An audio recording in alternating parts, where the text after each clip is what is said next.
not fond of Davante Adams, which was known in the building. Now it's known outside the building, so that's not a good move by the Raiders. But according to Diana Rossini, the Jets and the Cowboys, your Jets and Fox's Cowboys, Jerry Jones' Cowboys, are talking. So let's start with the premise of this. The Raiders have leverage. Their coach and their GM are brand new. Mark Davis, there's no urgency, I was told, to win today. That helps them. Again, Antonio Pierce messing around on social media, not smart. Stay out of that stuff. Lets everybody in the league knew what the Raiders privately knew is Davante Adams and Antonio Pierce, regardless of if they deny it or not, they're not tight. So let's start with the Jets. Impulsive owner. That's something. Team needs a boost offensively. They scored 9 points against Denver at home. And don't overlook this. The Mets are in the playoffs. The Yankees are in the playoffs. The Knicks just made a huge trade. The Jets have always been a low self-esteem sports franchise. They love relevance. Consider this. Aaron's 40. The rest of this year and next year, that's the window. Consider this. They're facing ex-Jet Sam Darnold in a standalone game. Everybody's watching. Consider this. Woody Johnson, the owner, former ambassador to the UK, appointed by Trump. All his friends will be in the box with Woody Johnson. Billionaires do not like to be embarrassed, and Minnesota's been embarrassing a lot of teams this year. Also, Aaron and Davante are tight. The GM and the coach have to win now. And if you look at the schedule, there is a lot of good defenses coming. Buffalo, Pittsburgh, New England, Houston. Aaron Rodgers doesn't want to be scoring 9 points. You got some defenses coming up. Some of those teams can score, but a lot of good defenses coming up for a team that is challenged offensively, or if you roll over coverage to Garrett Wilson, you kind of eliminate the offense. Let's go to the Cowboys, because Diana Rossini says it's the Jets and the Cowboys. So the general manager of the Cowboys is the owner, so he's not under pressure. Jerry Jones actually is not impulsive. We've said this countless times. He's kind of the opposite. He was very, very impatient on Jason Garrett. He's been very, very patient with Mike McCarthy, who most fans wanted out of the building. Jerry's not impulsive. Sometimes he's the opposite. Also, the Dallas Cowboys aren't seeking headlines in Dallas. They're the only story. It doesn't matter. It doesn't matter what's happening in Dallas. There's not another NFL team. It's the Cowboys. And they also have a star receiver in CeeDee Lamb. Yes, Davante would help Dak be better. Nobody would argue that.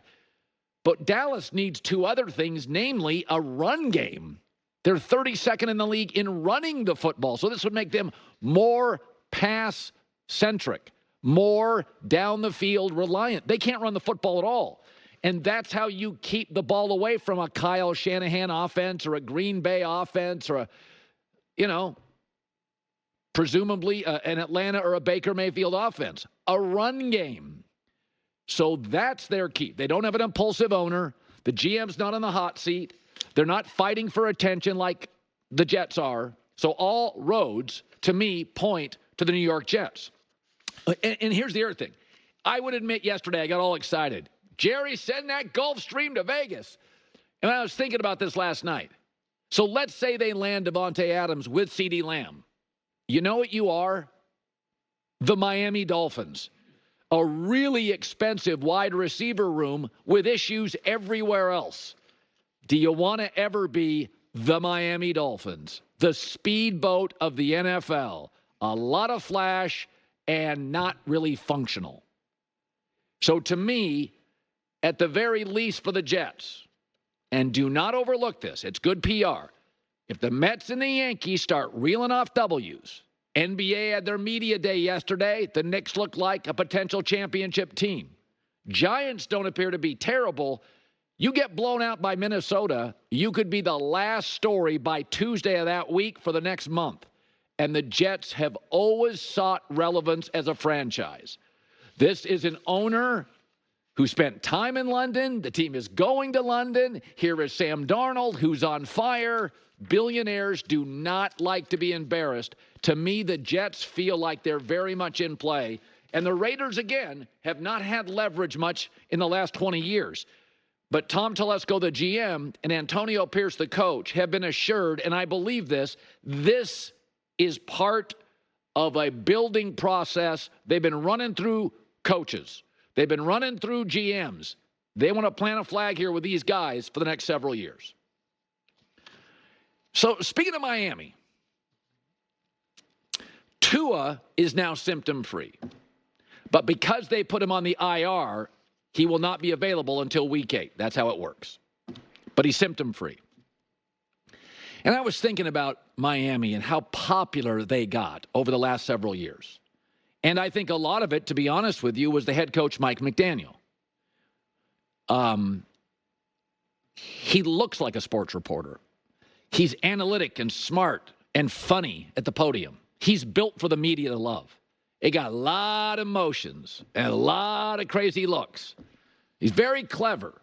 Not your typical football coach. He's smart. A lot of bells and whistles. Outside the box thinker. So you know the media is going to fall in love with him. But you know what? Kyle Shanahan and Andy Reid use a lot of motion. And they use a lot of sets. And they're clever. But their teams are physical and tough. And when I look at Miami, let's be honest, a lot of flavor, but I'm never full. That's what it feels like to me. A lot of sizzle, not a lot of steak. Headlines flash, wow, look at that. And what are they? 2 really fast wide receivers. And this is when you know an operation cares about the wrong stuff. So if Tua is your quarterback, and I like Tua, I wouldn't give him a huge deal with a concussion issue. Said that before the season started. I wouldn't have done it. But if you have Tua, okay, you've made the decision. There's 2 things you got to have. A really good backup quarterback and a really strong offensive line. Maybe not Lions strong, but at least, like Indianapolis or Atlanta strong. And yet the Dolphins are below average at both. Backup quarterback and offensive line. But they have the most expensive wide receiver room in the league and a coach that's super smart at the podium. And I'm not denying Mike McDaniel is a really bright guy. But Andy Reid and Kyle Shanahan and McVay are too. And they love to run the football. And when I think of the Rams Super Bowl team and Aaron Donald and the run game, it was physical. And Andy's teams and Spags, they're physical. In San Francisco, Debo and McCaffrey and Mason and Kittle, it's physicality. A lot of this Miami thing to me feels like a house of cards. Is that it's all sizzle and all receivers and a lot of flavor, and I'm never, ever full. So it just, when Atlanta got crushed for having 2 quarterbacks, Kirk Cousins and Michael Penix. How good would Miami be right now if they drafted Michael Penix? And some people got on Minnesota. Well, why you bring in Darnold? You have J.J. McCarthy. He was so good in college. Play him. You know who's winning these days? Minnesota and Atlanta. You know who's not? Miami. So this league, and I understand it in other sports. In baseball, you buy your trophies. There's just a huge gap between the haves and have-nots financially in baseball. In the NBA, I understand it's aesthetics, it's culture, it's style. I like it. But the NFL comes down to good coach, good quarterback, physicality. For the Dolphins to sign Tua to that deal and still have a shaky O-line and be well below average at backup quarterback tells you they care about the wrong things. We wish Tua luck. He's symptom-free. He'll be back week 8, and they'll be unwatchable in Miami until then.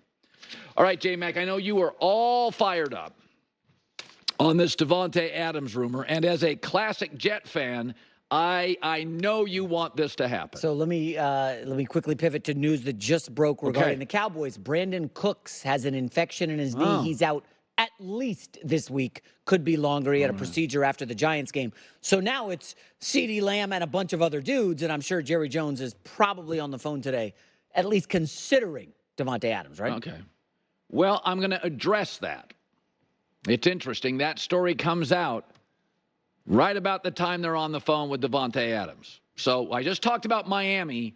Are you paying attention to the right things? Not headlines, not flash, but you signed Tua, bad backup quarterback situation, weak O-line. You care about the wrong stuff. So we'll address that with the Cowboys specific.